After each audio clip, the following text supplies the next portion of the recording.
So I was injured on the 26th of October in 2009. My job was as a combat medical technician, and my aim, my aim in life was I was supposed to look after people. On that day, we left the patrol base really early in the morning, under the cover of darkness, and I travelled about 150 metres on foot as part of a group when I activated an improvised explosive device. It instantly took off my right leg, damaged my left leg irretrievably, which then later had to be amputated, and my right arm got injured as well. With what that involved, were you aware of the dangers of your job? Like, were you kind of briefed, did you expect this kind of thing, or was it complete shock? So, did I expect to be injured? I suppose, yeah, I did, because I was in the army at that point for 13 years. I'd served twice in Bosnia. I'd served in Iraq for the invasion into Iraq. I'd served in the Congo as well. So I was under no illusion of what me signing on meant into the British Army. Of course, you don't think it's going to be you never do. But it happened to me, and I've got to get on with it and just move on. So how did you feel when you woken up and realised what had happened? Well, I was conscious throughout the event. So from point of wounding to when I reached the hospital in Afghanistan, I was conscious throughout that period. So I knew what had happened. As it was I was very visually aware of what had happened to me. My pants and my trousers had both been blown off, so I could see all my injuries. And as a medic, I knew the likelihood of the outcome of that current position, if you like. When I woke up 5 days later after I'd been operated on in Bastion in the UK, and I knew nothing had changed. What had happened was nothing was going to improve. They weren't going to suddenly grow back, so it was a case of just having to get on with it and move on. And because you saw your wife obviously when you first woke up, how did she react to it? Was she, because you hadn't been married for too long, had you, before the accident? How did she react to it? Well, it was difficult for her. It's going to be difficult for her. We'd only been married for less than 3 months, and she didn't kind of sign on for that part of it. But she's a tough lady, my wife, and she was there for me from the beginning, and she looked after me. I used to get her to come in early in the mornings when I was in hospital to help me, wash and stuff like that. And it was actually an excuse just to see her more. But on one particular morning, she came in to give me a hand, having a wash and stuff, and she squirted shampoo into my left eye, which was actually more painful than being blown up, and it was quite funny.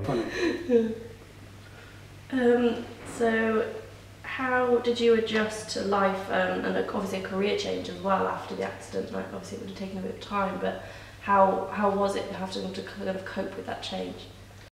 It had its, it's always going to have its challenges, and you don't know what your world's going to look like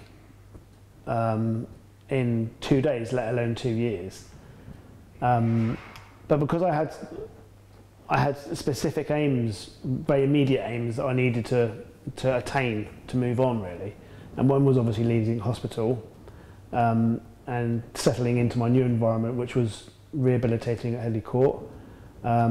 And then you're surrounded by people that are the same as you, that have been injured in extreme ways, and there was very little time to to feel sorry for yourself. You had to move on and get on with it.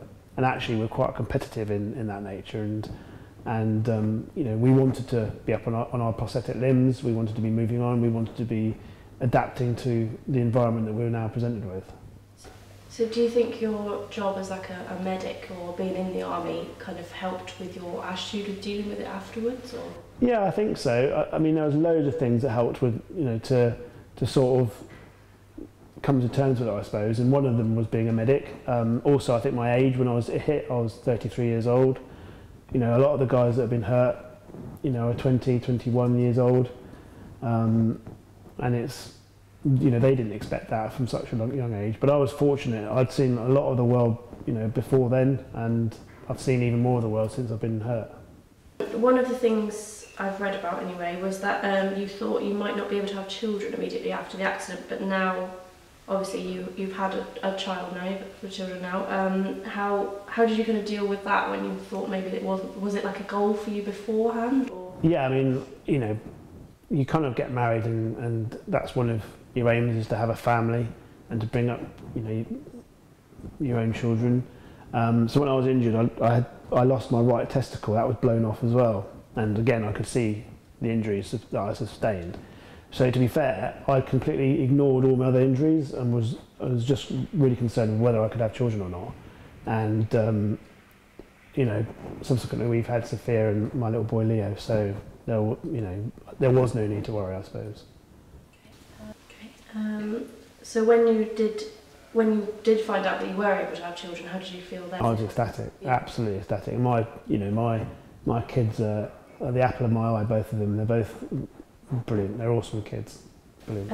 Okay, so you've achieved an awful lot since your accident.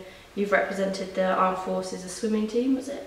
Yeah. So last year I competed in the Invictus Games, which was Prince Harry's Olympic Games for veterans and serving personnel that have been wounded, injured, or sick as part of their service. There was many different countries there, and I competed in the swimming sort of events, and it was brilliant. I was exhausted after that week. It was an incredible week, and it was a lot of fun and a huge amount of support from the general public. What made you want to do that? Like, obviously the other people in your position may not think of doing these things. What made you want to go and compete and do these extra things? To be honest with you, there's always an element of raising money on the back of it. So, I've cycled across northern France a few times. I cycled across America as part of an 8-man team. I swam around Brownsea Island, which is a 6.5 kilometre swim. And it's always with raising money in the back of my mind, and the more money that I can raise for service charities and awareness for wounded, injured and sick men and women, then that's what I want to do. And also it's about inspiring other people maybe to do the same thing as well. You volunteer for Help the Heroes as well, don't you? I guess that goes kind of alongside it. Like, why would you volunteer for something like this? Why did you go for it? So Help for Heroes have been there from the very, very beginning for me. Even something as simple as providing me a wash bag and some basic clothes when I got into Selly-Oak. I had nothing when I came in apart from the dust that I came with, and so even from basic stuff to more solid stuff like financial support and emotional support, they've been there for me from the beginning. And so I like to raise awareness for their charity, and I like to raise money, charitable donations for their charity as well. So I suppose arguably one of your biggest achievements is Blown Away, the talk sort of centre you've set up.